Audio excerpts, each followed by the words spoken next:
労働者の方っていうのは仕事で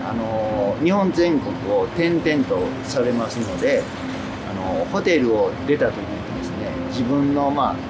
小さな家財道具とかそういったものをロッカーに預けてお仕事に行かれると。でまた戻ってこられた時にロッカーから取り出して、ホテルの部屋へ持っていくと。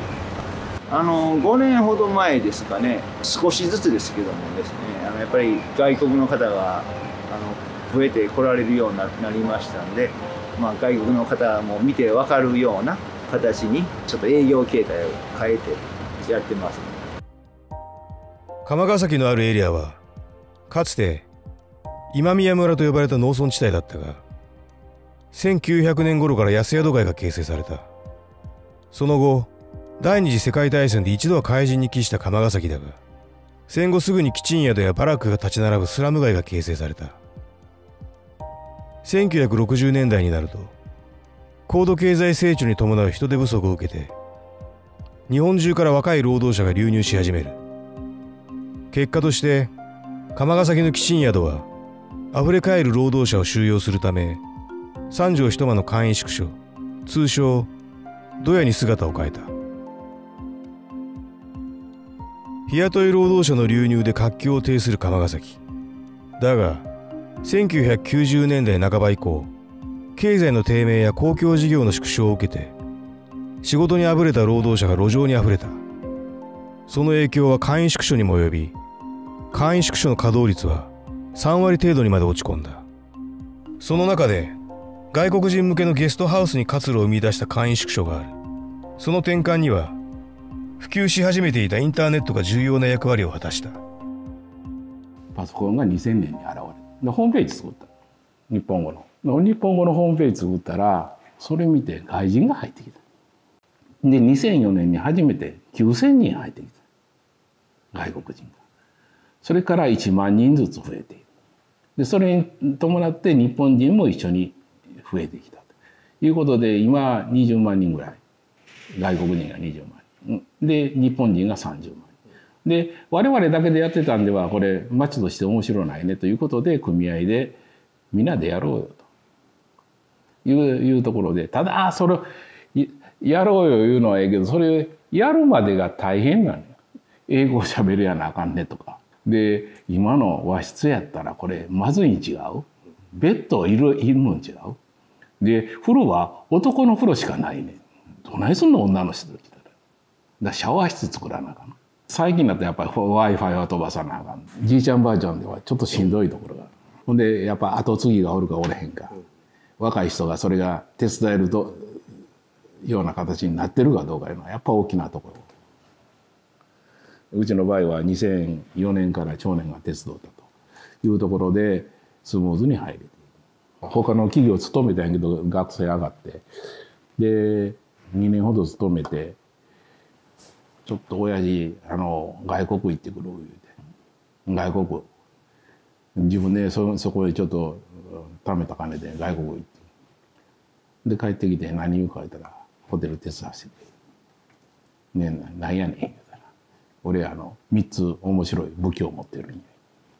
でその1つが英語喋れるやつで、バックパッカーで外回ってるから外国の状況の安い宿のところ分かってる。でそんなん分かってるやつは日本で100万人も200万人もおる。であとの最後は俺だけや。何やねん、ホテル持ってることや。そらせやな、お前やな、お前それだけやな。それは他にも2、3人はおるやろうけども、そこはやっぱりちょっときついやろな、他の人は。面白いこと言うな思って、ほんだらそれやれやって。だやったらやっぱり英語喋れるもんやから、やっぱアメリカのね、ヤフーとかそういうとこから入ってきて、外国のサイトから客を入れようと、こういう形を取り寄ったから、面白いな。我々はそういう発想が全くないんで、ホームページしてそれ人で来てちょうだいいう話やから。外国人向けのゲストハウスを目指した経営者に対して、単身高齢者向けの支援施設、サポーティブハウスへの転換を目指した経営者もいた。サポーティブハウスとは、スタッフが常駐し、生活保護の申請や買い物の付き添い、投薬管理や金銭管理、安否確認など、生活の様々な場面で高齢者を支援する施設のことだ。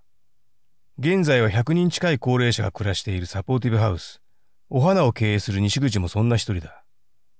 西口は労働者が若く、荒々しかった時代のことを懐かしむ。結構ね、狙われるとこって決まってるんですよ。最初は警察とか役所系のとこ、その次はパチンコ屋さん。普段痛い目を負ってるとこばっかりこう回って、そっからね、食べ物置いてるとことか、そこになったらもう暴動ですよね。もうパチンコ屋ぐらいから暴動になるんです。それまでは騒動っていう名前なんです。で、自分らが泊まってるとこは大事にしないと泊まれなくなるでしょ。だから甘粛には全くないんですよ。僕この町で生まれて、まあ大学も行かしてもらって、好きな波乗りもずっとさせてもらって、好きなことばっかりやってきた。全部この日雇い労働の人のからもらったお金で育ったでしょ。そうなったらその人たちが路上で困ってる歌なんかできるって言ったら、僕は部屋は用意できますと。他の部分は分かりませんと。それはネットワーク再生フォーラムというネットワークでみんなが支えてくれるっていう条件があったんで買われたんです。一人でマリカー改正ってそれは無理やったです。それとその当時はまだ無担保無保証いう住宅があんまりなかったんですよ。野宿してる人に無担保無保証でないと入れないでしょ。で野宿生活保護って住むとこが決まらないと保護かかれないかったんです。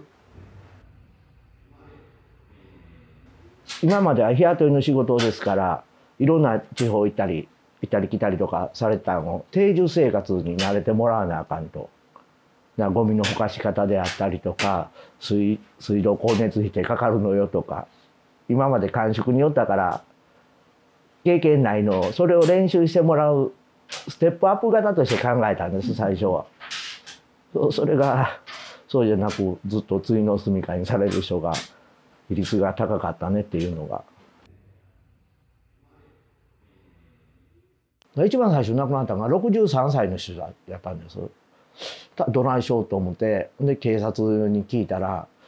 人間飲まず食わずでも2日は生きてるよと。そやから毎日顔を出しに行ったらね、プライバシーにもなるし邪魔くさなるでしょ。例えばね、この人はね、昨日見てないんですよ、顔を。見た人丸ついてるんです。これ日にちで、部屋名前で。でこの2日顔見ないと部屋訪ねますよっていうのを契約の時にも作ったんです。病院入ってで検査入院とか3ヶ月ぐらいとか半年入院して出てきたら、肉体労働に耐えられない体とか、それとか手配師に入院してたことバレたら仕事つかしてもらわれないんですよ。でそれでお金がなくなって路上病院になるぐらいやったら、死ぬまで体悪くても働き通して死んだ方がマシやというような考えを持ってはる人多かったんですよ。でもここでもどうしても入院せなあかんっていう人が出てきて、退院して帰ってくるっていう姿を見たらみんな息出すんですよ。だから最近は減ったんです。お風呂も満タンにしてもらって、毎日トイレ洗ってもらってね、いいとこですね。65歳になったから。そこまで64の4の時でも若く見えたから、59歳とか。もう60歳になったらもう使ってくれない。55とか遅いですね。で働いてるんですよ。今おいくつですか？今はもう85ですわ。若く見えるでしょ。それで通ってた。これ年寄りだったらもうああいうもんえらいねんな。でも私と同じような年はもう64、3になったらもう7割ぐらい見えてね、何にしたんです。それでそんな人にお金小遣いあげたり何やってたんですよ。かわいそうだから1000円とか親にあげたりね。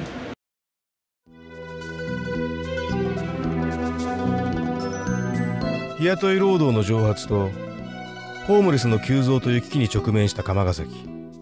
その変化に適応した町は新しい町に生まれ変わりつつある。終章再生の町では釜ヶ崎に流れ着き新たな人生を築こうとしている人々の物語を見ていく。